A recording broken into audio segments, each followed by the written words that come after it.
Here we go. So, sure. Do you personally identify as neurodivergent? And if so, what does that mean to you? I do. So I have ADHD. And to me, it really just means that my brain works a little bit differently than a stereotypical individual. In what ways have you noticed that your ADHD brain works differently than those around you? So growing up, I always thought that I had ADHD, but I guess back then in the 90s, it was just considered ADD. And so I remember telling my parents, hey, I think I have ADD. I have a really hard time focusing. It's hard for me to concentrate. There's things that are difficult for me that don't seem to be difficult for those around me. They were very dismissive of that. And so that was a little hurtful at the time, but I'm like, okay, whatever, I'll just figure it out, which is what a lot of people did. But so again, the concentration was always really hard for me. I could be having a full-blown conversation with somebody and my brain is completely in a different place. Impulse control was always really difficult for me. I couldn't understand why I could not stop myself from whether it was eating something that sounded really good at the moment or acting a certain way because it sounded like a good idea. I just didn't have that little voice. I had that little voice in my head saying you probably shouldn't do it, but I'm like, I'm going to do it. I'm going to do that thing. And so for me, those two things were the biggest indicators that I might be neurodivergent.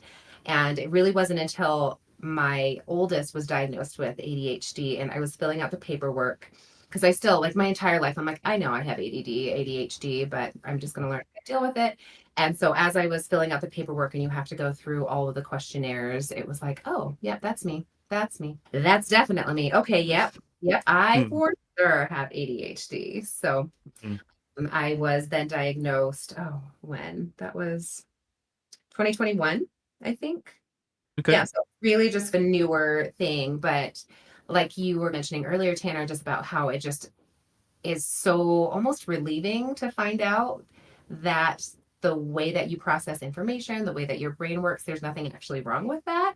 And leaning into it and figuring out, I don't know, how to work with it instead of working against it and understanding that there's nothing wrong with me. Yeah, awesome. It really does have what I like to call high explanatory power. Yeah. When somebody who's been living with neurodivergence their entire life, for me, I didn't discover it until I was, what, 27, 28. Like when you learn about what neurodivergence is and can map it onto your life, it just explains so much of, man, that's why that was so hard for me. Or that's why I'm so good at that. Mhm. Or that's why I've just always had this disconnect. So yeah, I hear that. So you mentioned that you noticed specifically the focusing and the impulse control, and that you were the one that noticed it in yourself. About what age did you started to notice those things in yourself? Impulse control, I don't know. I feel like my entire life that's been an issue. And so I didn't attribute that to the ADHD. It was more of the concentration part. And so I Mm-hmm. remember being in middle school and starting to realize that I couldn't focus in the way that other people could. Now, I was homeschooled the majority of my childhood. My parents, we moved around a lot. My dad was in the army, and I didn't really ever notice it when I was homeschooled, but when I got into the public school system, that's when I noticed it. And I don't know if it's because in the public school system, we are required to be on site and active and ready for what, 7.5, 8 hours a day, something like that. I can't remember. But with homeschool, I probably was only having to do maybe 3 hours of schooling a day. So it was a much more manageable amount of time. So I just remember being in middle school and having to read things. And again, I'm like, I am rereading this same line over and over again, and nothing is registering. I am not, it's like the grass is green, the grass is green. I'm not picking up any of that, even though I would reread it. And so really, I guess it was the concentration part that was the indicator to me at a younger age that I thought that I had ADHD. But also, like along that lines, with women, it manifests so differently. So I was also a very good student, like straight A's. My goal was valedictorian by the time I graduated high school. And so school came easily to me, like the education part, but for whatever reason, the focusing was hard. So luckily, I was naturally gifted with Mm-hmm. that I don't know, with the classes that I was taking, school was never difficult, even though I had a hard time focusing. That really didn't come until college for me. But yeah, so just the focus, I think, was especially because as I grew up, the only, what would you call it? The way that people described what ADD looked like was hyperactive and the focus part. So I'm like, okay, focus. Yep, that's me. I don't focus well. And so that's the only part I really related to at the younger age. Cause I guess, yeah, all kids are impulsive and I get that. But Yeah, no, that sounds familiar. So can you describe a little bit of what that was like, if you can remember, like as a middle school student, noticing that other people around you, other students around you, like they just seemed to be able to focus, like focus came more easily to them than it did to you. What did that look like? What did that feel like? Do you have any specific experiences that you can describe? this one might not necessarily have to do with focus in the sense of not trying to think of how I want to word that. Having information like come back readily to my head. So maybe that's another one that stood out because Mhm. I have this very vivid memory of being in middle school and it was science class. Was it science class? I think it was science class. And there was a question on a test and it talked about what if you are driving on an interstate and it appears that cars are going backwards, what direction they actually going? Are they going with you or against you, like with traffic? Something Mhm. or the exact wording, but it was like it looks like they're going backwards. Are you guys driving the same direction? Or are they driving the opposite direction? I'm like, oh yeah, the opposite direction because they're going. It looks like they're going the opposite way, but no, it was we're all going the same way. You're just accelerating faster, so it was some kind of Mhm. sciencey physics thing. And I remember getting that question wrong. I knew the answer, like I knew, but in my mind, and maybe that's the impulse control, I saw the multiple choice questions and it was like they're going the opposite. I'm again, words are hard for me. Yep. Yep. You're good. You're in good company. Yeah, but I remember we had to answer those questions. The teacher will call and you're like, okay, what did you get for question 7 or whatever? And I'm like, D. And everybody's like, why would you think that? Why would you choose that answer? That it's C, clearly. And clearly that was a very embarrassing moment for me because I still Hmm. remember that. And that was what, 7th grade, maybe? And so forever ago. It's been at least 25 years. Yeah. And I remember just like beating myself up so much over, I'm like, why could I not recall that information? It was such an easy question. It was such an easy thing. And so that was really hard for me. And so again, being a girl too, I think one of the things with ADHD is that like everybody with neurodivergence seems to have that kind of like we're harder on ourselves than others, Mhm. maybe. It's kind of like, I'm not good. I'm no good at this, or you just beat yourself up a lot more. So I recognize that now as an adult, why I couldn't get the right answer back then. But as a child, I'm like, this is so dumb. I think that example will resonate with a lot of people who, like, neurodivergent people growing up in school, and just like shame was a big part of our experience. Yeah. That, like, we were different. Our brains worked differently than most of the people around us. Mm-hmm. And we were shamed for it. Like, we were judged and criticized. And that often develops into a very self-critical inner voice as well. And it's just so unfortunate. Like, it's just a lack of understanding that leads to shame and suffering. So thank you for sharing that.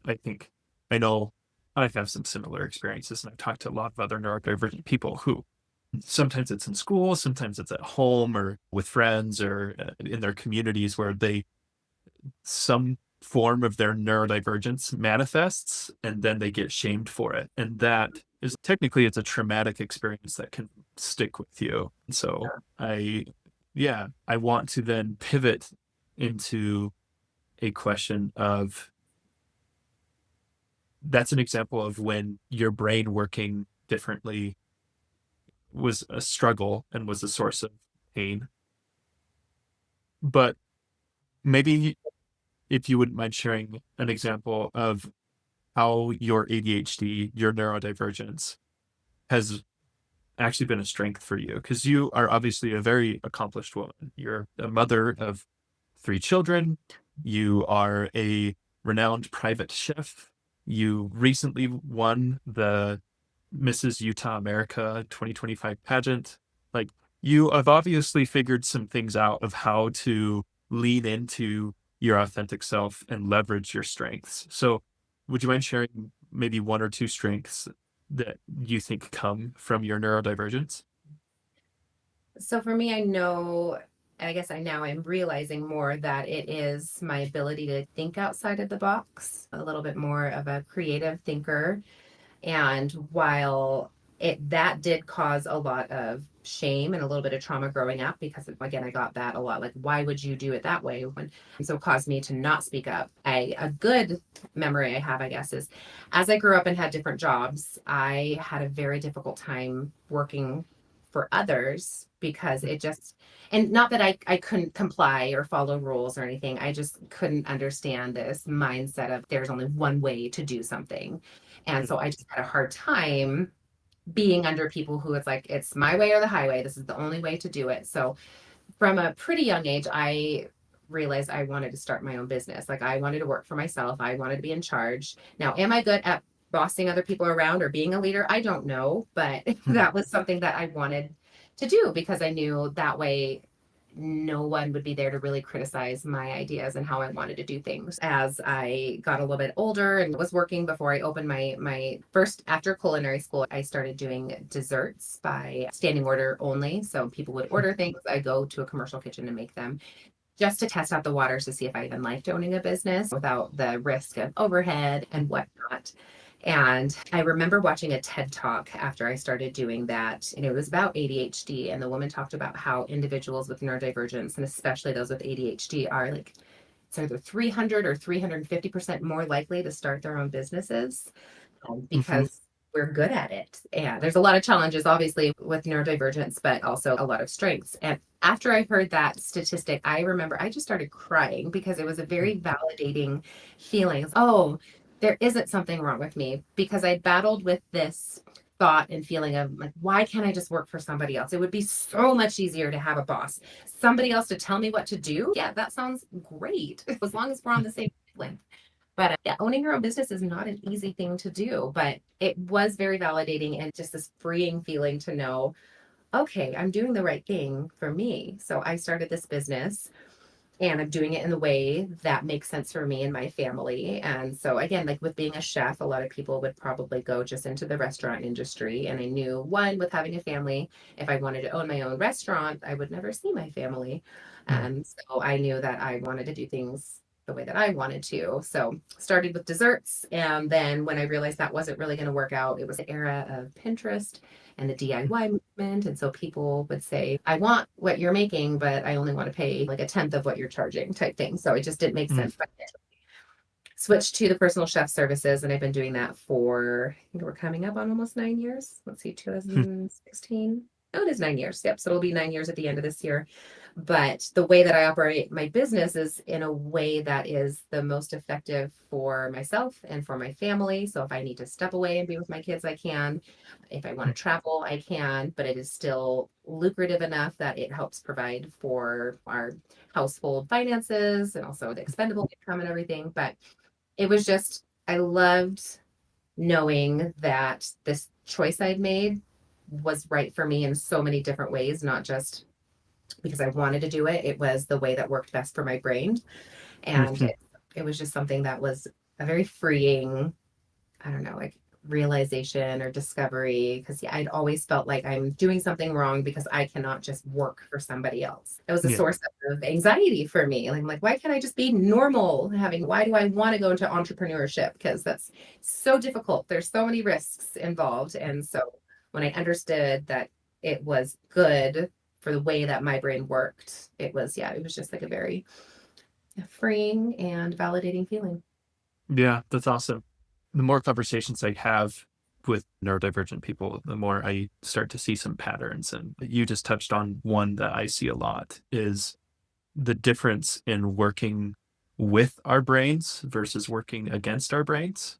And Mhm. that our society, our culture, because our brains are so different, they expect us to do things that they do and do things the way Right. that they do them.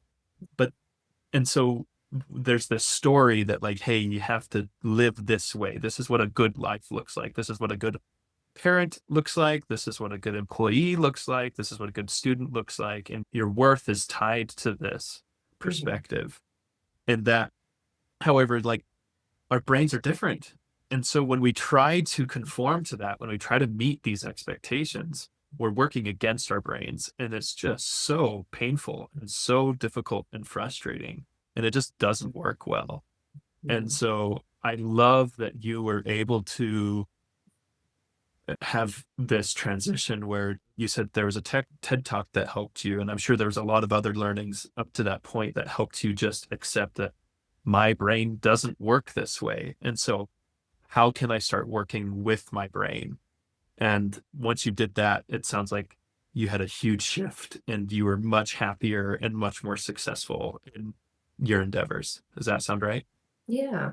Yep. It's funny that you mentioned that. It's like working with your brain because I don't know. I think because even 4 or 5 years ago, the conversation around neurodivergence wasn't what it is today.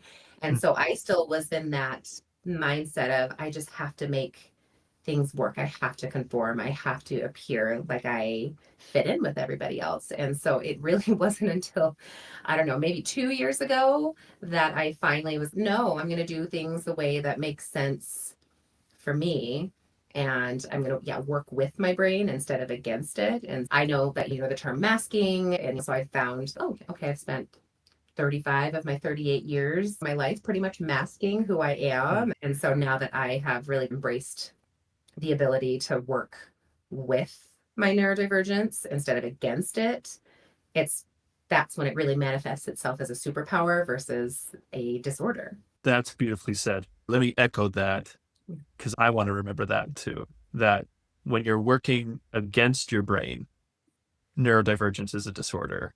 But when you're working with your brain, neurodivergence can be a superpower.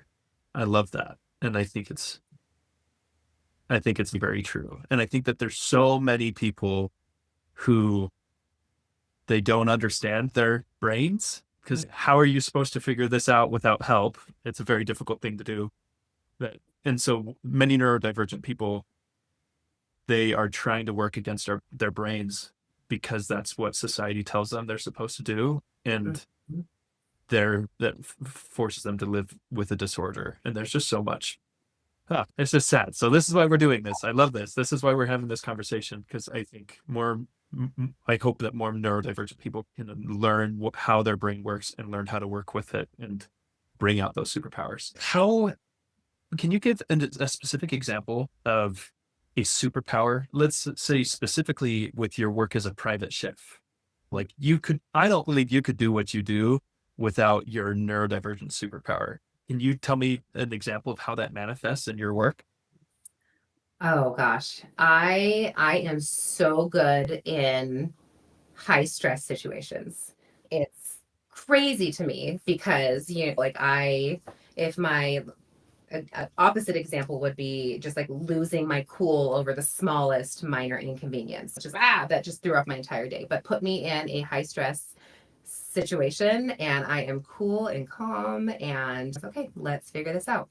So this works really well for me as a personal chef because I basically have a 3 hour window to prepare a 4 course fine dining meal for individuals in their home in a kitchen I have never been in, with people I don't know, with some equipment I don't know, maybe with a new server or a new helper that I have never worked with before. So it's I feel like maybe even describing some of that would cause somebody anxiety just thinking about that idea. But for me, it works so well. I've never been more organized or more on top of things than when I started my personal chef business. Like I have terrible ADHD. I'm very disorganized. So I should write lists, you'd think, right? You'd think I'd be really good at, okay, I need lists to keep myself organized. But my home life is pretty, not anymore. It's not as disorganized, but I used to be a very disorganized person. But yeah, when it comes to getting ready for my dinner parties, for example, I've got my to-do list. I've got my packing list. I have everything broken down into the times that things need to be fired off in the kitchen, when to put something in the oven, when to reheat something,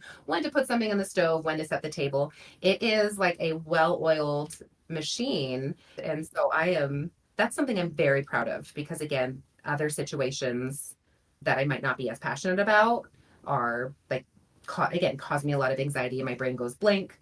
Good example of that was a couple of years ago, like 2 Decembers ago, I got to be on an episode of Chopped, which was so cool. Mm, I prepared for it. I practiced. I gave myself the time limits, different ingredients. I felt relatively confident, but still scared going into this situation. So you'd think, again, it's a high stress situation, but it wasn't one I necessarily wanted to do to begin with. And so I mhm, get there, and as soon as they like say go and start the timer and I open the basket, my mind just goes blank.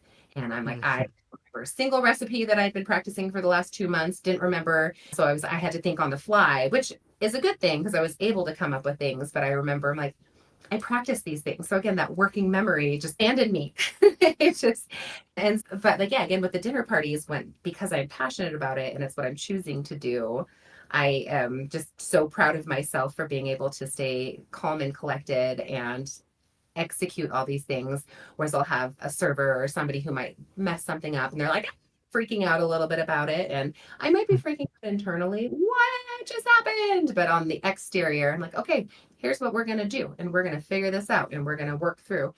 And and since that is not the norm for the rest of my life and all of my other things that I have going on, it's like oh, I like this. I like that I feel confidence and I feel secure in what I'm doing. And my brain is working with me in this stressful situation to, I don't know, like it's because everything else around me is moving as fast as my head or as my brain is. mhm, Everything just feels like at a normal speed, or what I would maybe assume is what other people experience as normal, like their brain's working with real time, which is not how my mhm. brain works. So, Yeah, that what you're describing to me sounds like a flow state. And that when you're in that high stress, high demand, personal chef environment, it brings that flow state for you. yes. So that's awesome. Very cool. So what about in the context of, so big shift here as a mother, especially a mother of three neurodivergent children. Maybe if you wouldn't mind sharing two examples, one of s- a it's something that's particularly challenging for you. So I'm a father of a 4-year-old, and it's not easy. And so this is a personal question. I'd love to hear your experience. In what way do you feel like your neurodivergence makes parenthood challenging? And in what way do you think your neurodivergence helps you be a better parent? Still trying to figure out that better parent part. But um, so I think I'll start with one of the things that was very helpful was understanding more about my neurodivergence and why me as a parent, sometimes I'm like, I don't understand why this feels so much more difficult for me to parenting. I am easily dysregulated, overstimulated. And so for years, like my oldest is 11 right now, and he is also ADHD. He's wonderful and great, but I just remember things just there were so many things that were very triggering, and like I would get dysregulated and so irritable so quickly, and I'm still that way. But because I recognize that, it's easier to be like, oh, okay, I'm overstimulated right now, I'm dysregulated, so I'm going to be a real crappy parent if I do not remove myself from the situation. And so, yeah, parenting neurodivergent children while also being neurodivergent is it's really challenging. It's so hard, Tanner, because I am like I get set off sometimes so easily, and it's so hard because I'm like my kid, they're just me. I think I would be more understanding, but it's yeah, it gets so difficult, and it's everybody wants mom all at one time. So it's like all these voices, and then my poor husband is, well, what about me? And I'm like, don't touch me, don't look at me. Like I can't right now. And so Yes. that's just been, yeah, just learning to deal with that or understand that has been really challenging so that I don't blow up on my kids or these snarky things or whatever. Again, for the first few years, because I remember just feeling, what is wrong with me? Why is parenting so much harder for me? I know it's supposed to be hard, but it just felt I'm like, I don't enjoy this. This is not fun for me. This, I thought there was supposed to be more good moments than difficult moments. And it's just all feeling hard, especially. So, Judah, our oldest, he was not diagnosed with autism until he was he 8 or 9? 8. It was. was diagnosed with ADHD first, and I remember taking him in for anxiety because I thought, like, his anxiety is just out of control. Let's see if this is what it is. We can get him on medication. And they're like, surprise, it's autism. And I'm like, he doesn't have any of the like stereotypical symptoms or Mm, traits of an autistic child. So it was hard to understand. But once we got that diagnosis, oh, okay. A lot of this stuff makes a lot more sense mm, now. And the more I learn about autism, the easier it is to parent him and work again with his brain and him. My yeah. other two also have ADHD. And so anyway, so it's just when you have a house full of ADHD people who nobody keeps anything clean, everybody's impulsive, everyone's stimming, there's just so much going on. Yeah, that it's caused not again because I've been working on it a lot over the last several years, but so it's gotten better. But I get like my poor husband, I feel like it's the most challenging for him because like at Mm, the end of the night, for example, I've just been just I'm touched out. I'm usually talked mhm, out. That's the time of night when kids want to talk. So we'll get into bed, and my poor husband, he's, why don't you want to cuddle? I'm like, if you touch me now. mm, And so I think he suffers the most in our family because for me, I'm like, okay, I get it. The kids aren't going to be organized. They're going to be messy. And so I feel like he gets the brunt of that, the challenge, other than what I'm experiencing personally.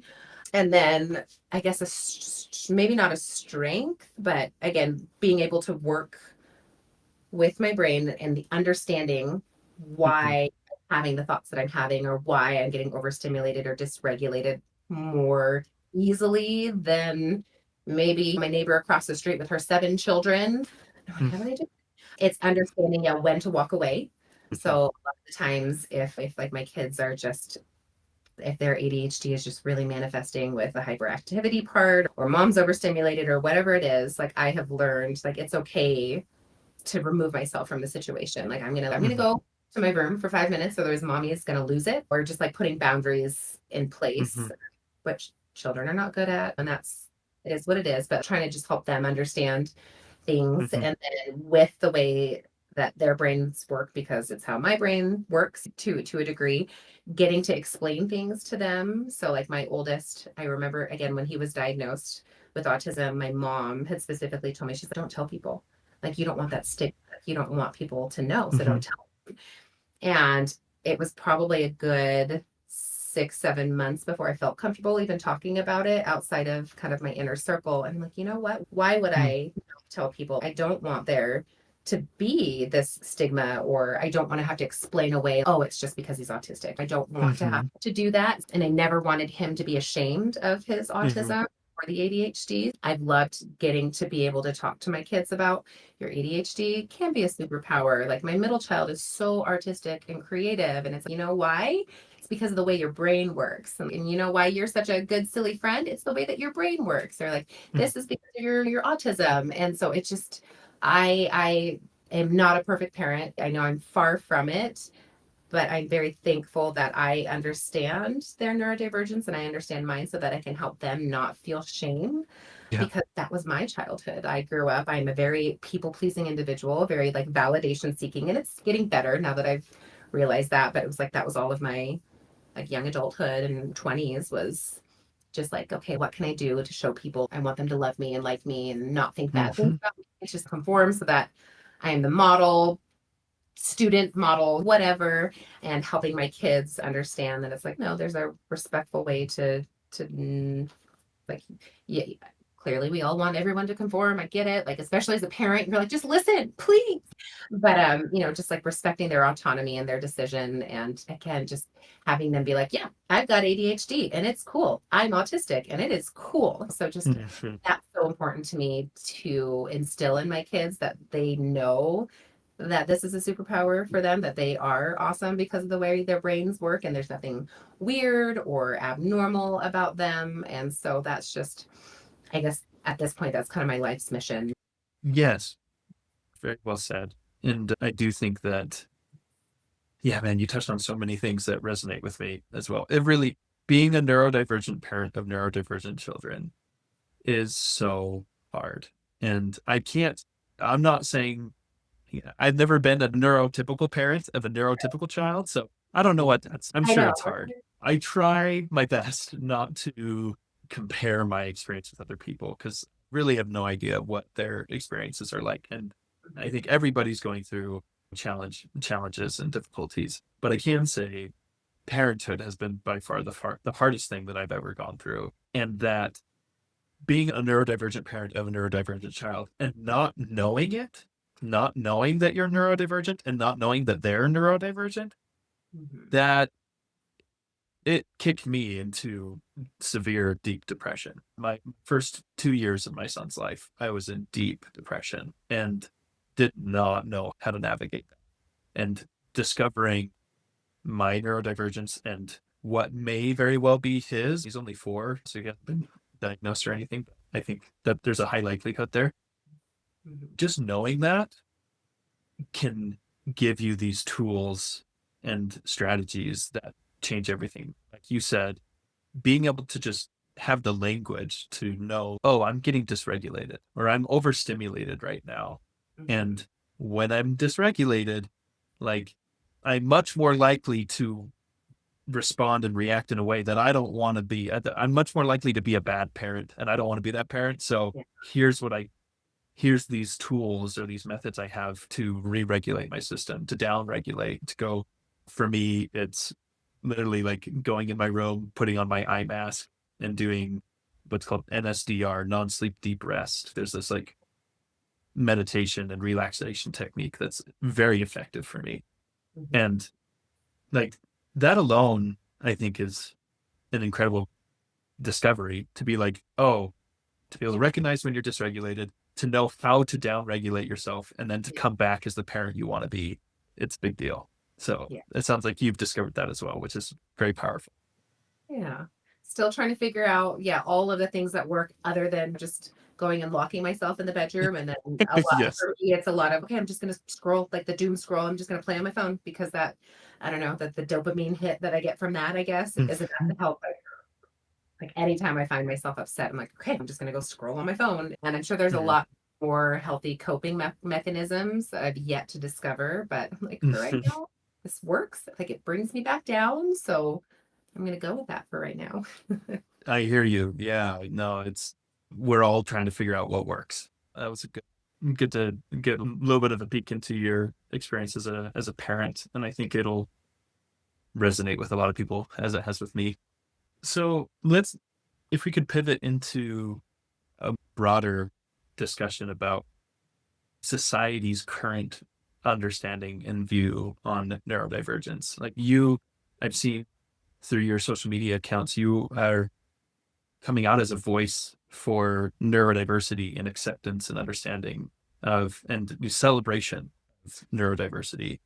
Could you share a little bit about what do you feel is wrong or unhelpful or harmful about the general public's current view or understanding of neurodiversity?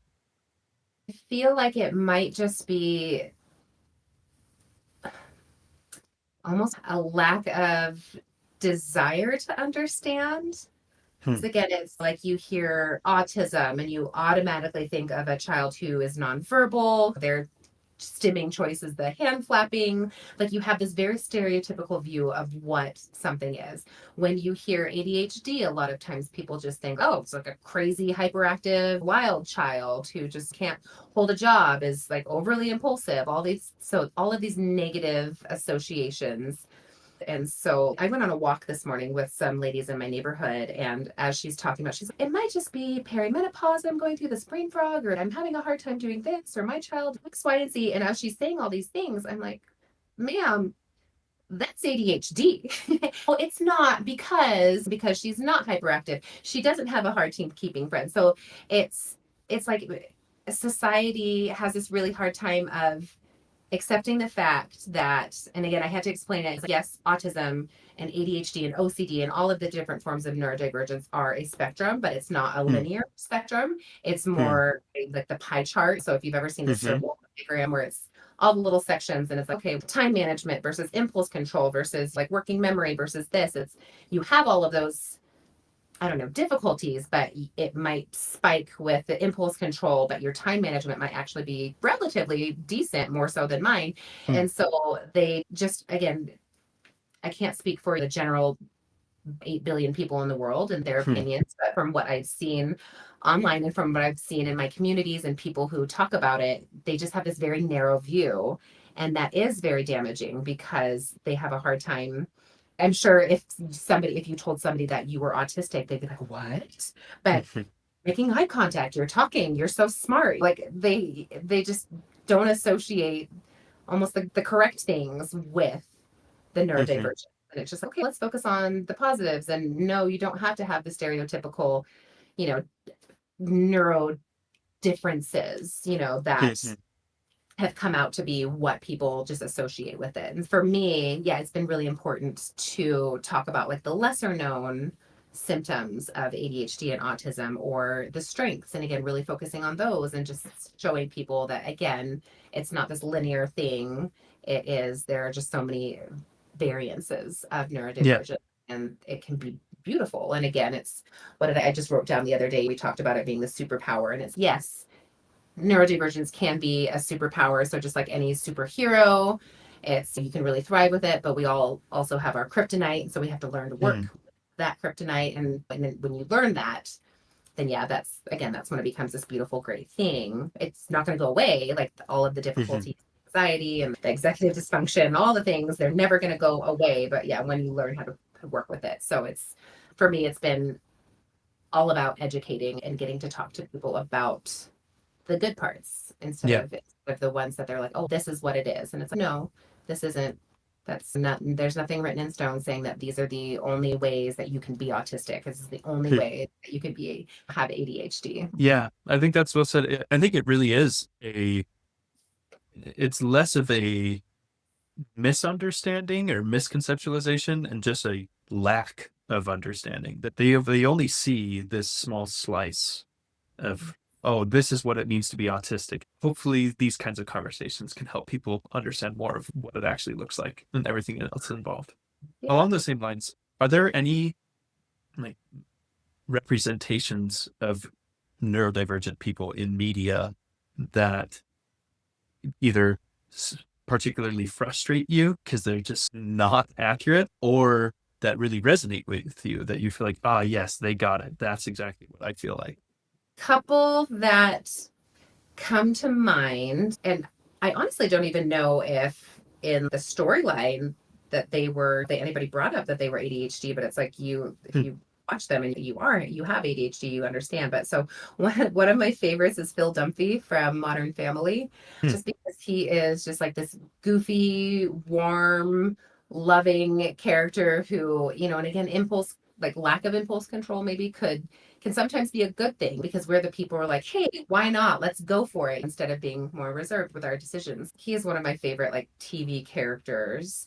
Also, so my oldest child loves Greek mythology, and so he loves the Percy Jackson series, and I loved the Percy Jackson series. And so I just loved, so like demigods, they're dyslexic, but also like they have that ADHD and a lot of it so that they can do well in battle, because they're constantly having to shift their attention from one thing to the next. And again, I know that's like a young adult series, but I read it when I was in my 20s, and it's still probably one of my favorite book series because I feel like I can relate to it so much. I don't have dyslexia.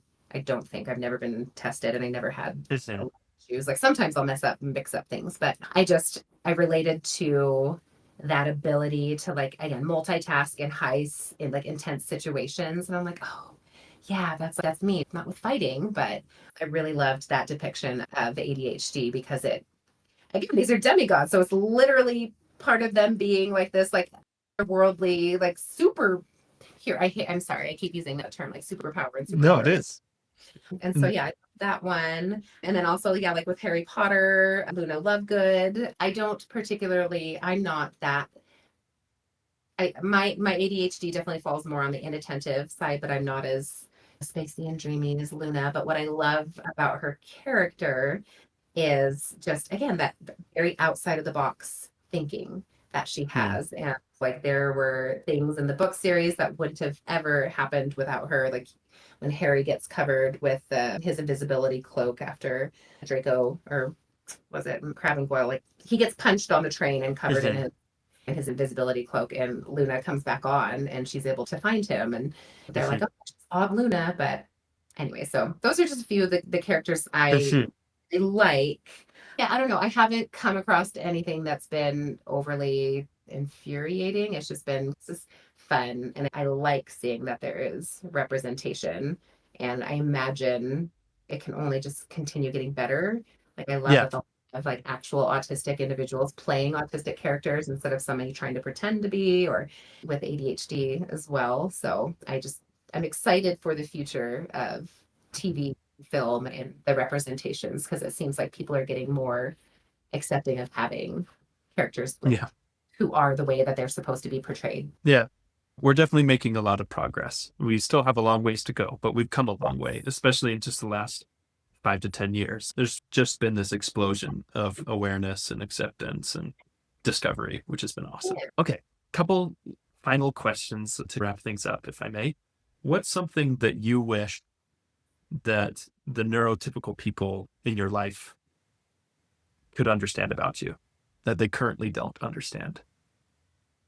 Something that I think I personally struggle with in the form of impulse control is I will, in my mind, I think I'm doing like a good thing, or I'm being very direct. Or a good example is, for me, a good example right now with being in pageantry and having to have this social media presence is having to post about specific things. Let's say I have to make this post and I'm supposed to tag people in it or whatever, or say something specific. In my mind, as I'm going through getting everything ready, I'm like, this looks great. This looks good. All right, send, post, send the email, do whatever.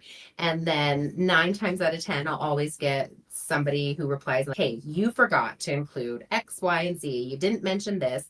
You said the wrong thing. You can't link that. And in my mind, I was like, Mm. I was so proud of what I just did or said. And I always forget things. And I think, and maybe I'm wrong, but I think that they think I do it intentionally. And I'm like, no, I wasn't. I promise. I wasn't thinking. Like I was just so excited to act. And so that I'm like, I wish you would just understand I'm not doing these things intentionally. Like sometimes, again, it just completely left my mind or I spaced it.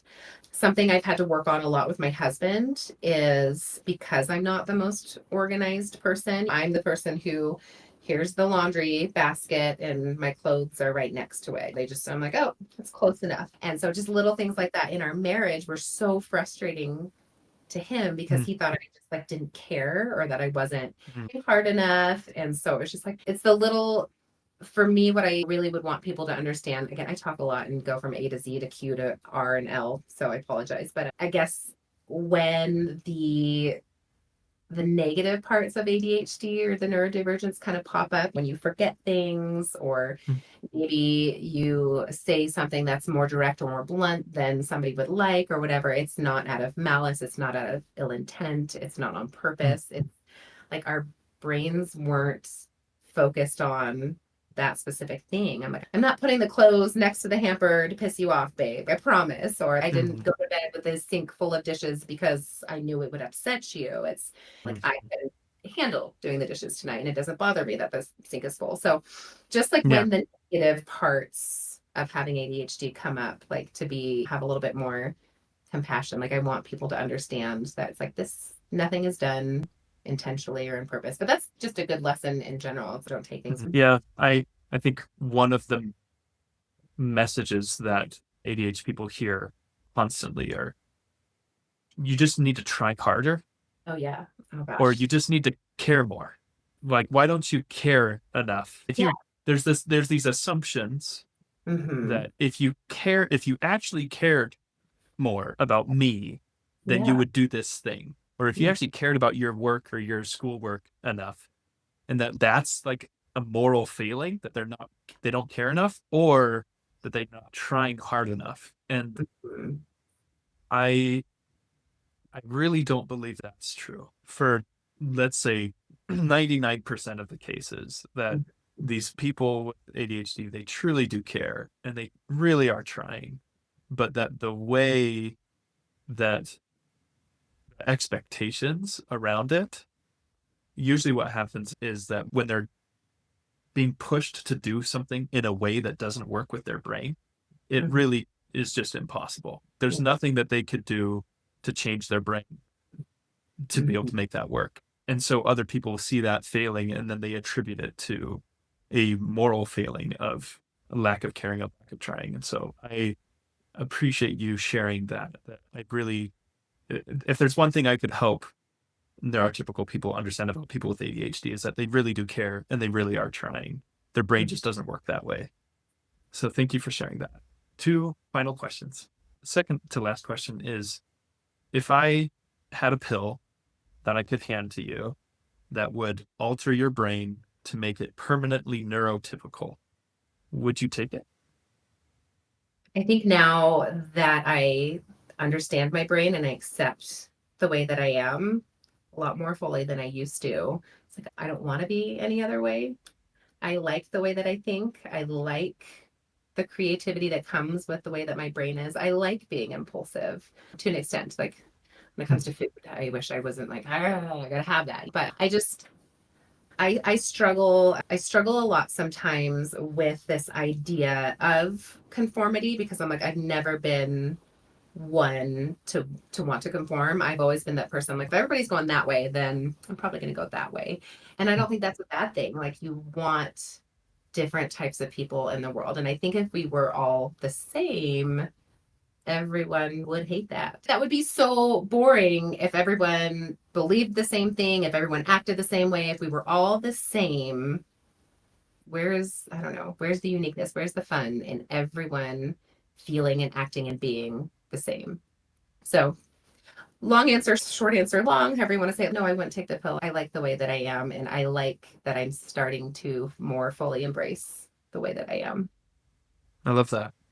Yeah. I sometimes I imagine what the world would be like if everybody was able to just have self-awareness, self-compassion, self-acceptance, and just live authentically. Neurodivergent and neurotypical, right? Yeah. If everybody could just live that way, it would be a very different place. And I think everybody would be a lot more happier, a lot more creative, a lot more loving.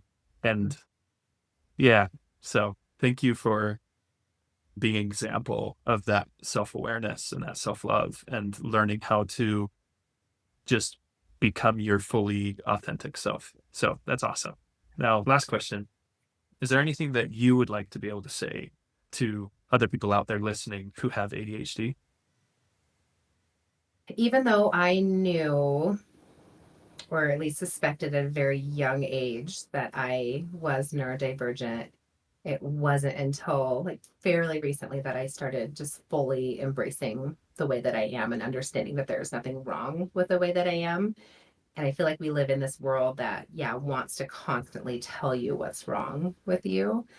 And so for me and the future generations, it's been like with my children and just individuals who may or may not have been diagnosed or have ADHD. And like, it's so important for me to live an authentic and transparent and vulnerable life where I share the highs and lows that come with ADHD. And one of the things that I remember I read, or I guess I say I read, I listened to, it was Penn Holderness's book, ADHD is Awesome. I don't know if you've heard of that book or read it, but one of the things that he said in there that resonated with me so much was that he was like, there was a lot of pushback and negativity towards having a book titled ADHD is Awesome. But if you look at the definition of the word, and I love that because I am that type of person who's like, Webster's dictionary defines happiness as, like, I would Hmm. always start essays and talks with that type of thing. But the definition of awesome isn't just this is amazing and it's great. It's also like it could be terrifying and not good. And so when somebody says that ADHD is awesome or autism is awesome, it's like, yeah, it's all encompassing of all of those things. And again, when you learn to work with your brain and when you learn to work with even the scary parts and the negative parts and understand that you are the way that you are because of your brain, not because of a failing on your part, that you can have a really great and beautiful relationship with your neurodivergence. And so, yeah, so a lot of it is just understanding because for a long time I did feel like there was something wrong with me because that was the messaging I was receiving. And so, why would I not grow up to feel like there's something wrong with my brain? There's something wrong with the way that I think. Why am I the way that I am? I'm now to that point where it's no, my brain is just wired a little bit differently. And my worth is not defined by the way that my brain is wired, and neither is yours, whether you're neurotypical or neurodivergent. And so just embracing and loving and accepting yourself as you are, and understanding again that your worth is not tied to those things. That's really important to me, because for me, that's what I struggled with. And I still struggle a little bit with it, but understanding like my inherent value and my inherent worth and how it has nothing to do with my brain. That's been a game changer for me to like accept my neurodivergence and just like really celebrate it. Well said. Thank you for sharing. I think the world needs to hear stories like this and see people like you who are learning to understand themselves, love themselves, be authentic, and celebrate their unique brains. And so thank you for sharing your story. Really appreciate it. So you're welcome. Thanks for having me on today.